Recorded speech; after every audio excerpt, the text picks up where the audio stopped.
Good morning student, this is Dharmendra Kumar and welcome to the Raghuvansh convent school online classes. Dear students, आज हम science पढ़ने वाले हैं।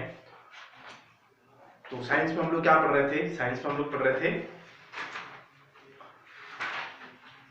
Water and air and their importance. ठीक है, तो एयर के बारे में हमने बात की थी, शायद नहीं, हमने बात की थी नेचुरल रिसोर्सेज के बारे में बात की थी। आज हम जो बात करेंगे नेचुरल रिसोर्सेज के बारे में हमने बात की थी, वो कैटेगराइज किया था। अब हम बात करेंगे दो नेचुरल रिसोर्स के बारे में। यहाँ पे बात करेंगे हम, पहला वाटर, दूसरा है एयर। इसके बाद बहुत सारे नेचुरल रिसोर्सेज हैं जिनके बारे में आप नेक्स्ट ईयर नेक्स्ट क्लास में आप इसके बारे में स्टडी करोगे, और उसके बाद भी नेक्स्ट क्लास में भी आप ये पढ़ोगे, क्योंकि आपको ये 10 तक ये चीजें पढ़नी है। ऐसे अपने अभी एयर वाटर पढ़ लिया, फिर उसके बाद आपको फॉरेस्ट के बारे में पढ़ना है, उसके बाद आपको सोइल के बारे में पढ़ना है, आपको सनलाइट के बारे में पढ़ना है, तो ऐसे ही पेट्रोलियम के बारे में आपको पढ़ना है। तो बहुत सारी चीजें हैं, इनके बारे में आपको पढ़ना है। अभी हम यहाँ पे बात कर रहे हैं वाटर के बारे में। तो जैसा हम जानते हैं वाटर के बारे में, most of the earth surface is covered with the water. Water is found in puddle, ponds, river, lakes and oceans. It is present under the ground and it is glaciers in the form of ice. कहाँ मिलता है ये हमको? तालाब में मिलता है, नदी में मिलता है, समुद्र में मिलता है, झरनों में मिलता है। ये सब जगहों पे हमको पानी मिलता है, और ये या तो लिक्विड फॉर्म में है या फिर वो ग्लेशियर फॉर्म में, मतलब जो ग्लेशियर जो है ना वो आइस फॉर्म में वहां पे जमा हुआ है। मोस्ट ऑफ जो वाटर है वो आइस फॉर्म में जमा हुआ है। ठीक है, तो water is also known as natural magician. Magician भी बोलते हैं उसको, natural magician, since its appearance in their states of the matter. Water is renewable sources, but today composition rate is very high. Renewable sources क्या होते हैं? हमने previous class में उसके बारे में बात की थी, लेकिन ये साथ में क्या है, आजकल की हम बात करें तो बहुत ज्यादा कंज्यूम होने लगा है। हर चीज में पानी आने लगा है, सिंचाई में बहुत ज्यादा पानी लगता है। हमारे घरों में हम बहुत पानी वेस्ट कर देते हैं, कभी कभार कार धोने में, बाइक धोने में, साइकिल धोने में, कपड़े धोने में, किचन में। कभी कभार तो हम व्यर्थ का पानी वेस्ट कर देते हैं, तो ऐसा नहीं करना चाहिए हमको। Whenever we still face a problem of shortage of water at many places, this is because, इसके कारण है बहुत सारे। क्या कारण है? Water is not evenly spread on the earth, there are no floods on the place and complete lack of rain for years at the place. Sources of water are getting polluted. जो हमारे sources हैं वो polluted हो गए हैं, reverse, lakes, सारी चीजें। क्योंकि हम लोग क्या करते हैं, हम लोग अपनी जो केले का छिलका है वो भी नाली में डाल देते हैं। हम लोग अपनी कोई पॉलीथिन है, हमने कोई भी कुछ भी खाया पिया वो भी हम नाली में डाल देते हैं। ठीक है, तो ये सारी चीजें हैं, और भी बहुत सारी चीजें हैं जिससे पानी पॉल्यूटेड हो रहा है हमारा। 97.4 of the available water is present in the seas and oceans, which cannot be directly used by us because it is high salted content or saline nature. जो 97.4% वाटर है उसको हम डायरेक्टली यूज नहीं कर सकते, क्योंकि उसमें बहुत ज्यादा वो खारा है समुद्र का पानी। Ground water is an important source of the fresh water for us. जो नीचे जमीन के नीचे का पानी है वो हमारे लिए एक इंपॉर्टेंट सोर्स ऑफ वाटर है।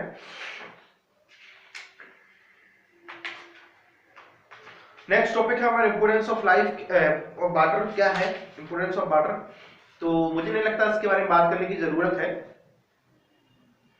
ठीक है, तो आपको क्या करना है कि आपको अपने से पढ़ना है। एक एक्टिविटी दी है यहाँ पे आपको, ये आपको अपने से पढ़ना है।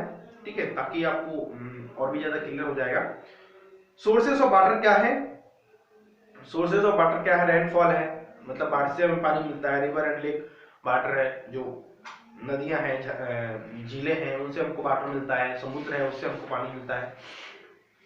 ठीक है, underground water of subsoil water. Underground water और सबसोइल वाटर कौन सा होता है? वो जो कि हमको कुआं खोदने के बाद, बावड़ी खोदने के बाद, बावड़ी देखी होंगे आपने, पुराने जमाने में बावड़ी होती थी, ट्यूबवेल बोरिंग करने के बाद हमको ये मिलता है, उसको हम बोलते हैं हैंडपंप भी हम वैसे निकालते हैं। ठीक है, तो सेम चीज है। From where do we get water, हमको पानी कहाँ से मिल सकता है।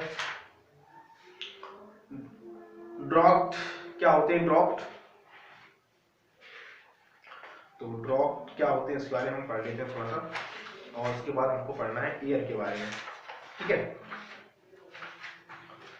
तो contain absence of rain because drought, continue absence of rain मतलब जहाँ पे क्या होता है लगातार बारिश नहीं होती है, ऐसे राजस्थान में कुछ एरियाज ऐसे हैं, या फिर बहुत सारे एरियाज ऐसे हैं, हमारे एमपी में बहुत सारे एरियाज ऐसे हैं जहाँ पे कंटिन्यू बारिश नहीं होती है, कभी कभार होती तो थोड़ी बहुत होती है। It is a country there is very little rainfall during the summer months. This leads to storm of water. Summer is followed by the month during which is the monsoon during rain. However, sometimes the rain may fall during the monsoon in some areas of the country. This can lead to several storage of water is those parts rivers and ponds dry. तो इसके कारण क्या होते हैं कि जो अब water level नीचे चला जाता है हमारा, और पॉन्ड जो हमारी नदियां हैं, जो झरने, जो तालाब हैं या जो भी सब चीजें हैं वो सूख जाती हैं। द लैंड बिकम्स ड्राई, और वो जो लैंड है वो ड्राई हो जाती है, सूखी हो जाती है, उसको हम क्या बोलते हैं बंजर। And crops can not grow properly, such a condition is called the dry. उस कंडीशन को हम क्या बोलते हैं ड्राई बोलते हैं।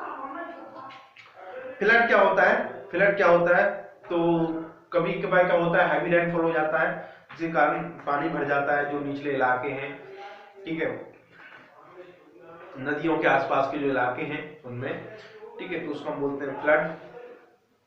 क्या इसके कारण होते हैं, फ्लड होता है तो जानवरों को मतलब क्या इसके दुष्प्रभाव होते हैं, तो डिसएडवांटेज क्या होते हैं, तो उससे क्या होता है कि छोटी मोटी फसलें बर्बाद हो जाती हैं, छोटी मोटी जो हमारे पशु हैं वो बह जाते हैं, घर हमारे बर्बाद हो जाते हैं, ठीक है, छोटी छोटी बीमारियां बहुत तरह की फैल जाती हैं, गंदगी उससे आ जाती है, तो इस तरह से। अब हम पढ़ने वाले हैं एयर के बारे में। तो air plays an important role in many process in natural, जैसे कलरलेस, कैसी होती है एयर, कलरलेस होती है, उसको कलर नहीं होता है।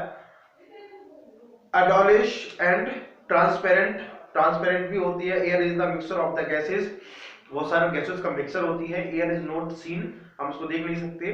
We only feel the pressure of presence of air, pressure of air sorry, हम हवा का जो प्रेशर है उसको महसूस करते हैं। Moving air is called wind, चलती हुई जो हवा है उसको हम क्या बोलते हैं विंड बोलते हैं। Air is necessary for life, हमारे जीवन के लिए बहुत जरूरी है। वी ब्रीथ इन एयर, पानी में हम सांस लेते हैं। We can not live without breathing, और सांस लेने के बिना हम रह नहीं सकते। एटमॉस्फेयर क्या होता है, वातावरण जिसको हम बोलते हैं। Be blanket of air surrounding the earth in the atmosphere, हमारे जो अर्थ है उसके चारों ओर हवा है। In the transparent in the maximum of gases, it includes nitrogen, oxygen, carbon dioxide, water, evaporation, dust particle and some gases in very very small ratio। इसमें बहुत सारी हैं, जैसे नाइट्रोजन भी, ऑक्सीजन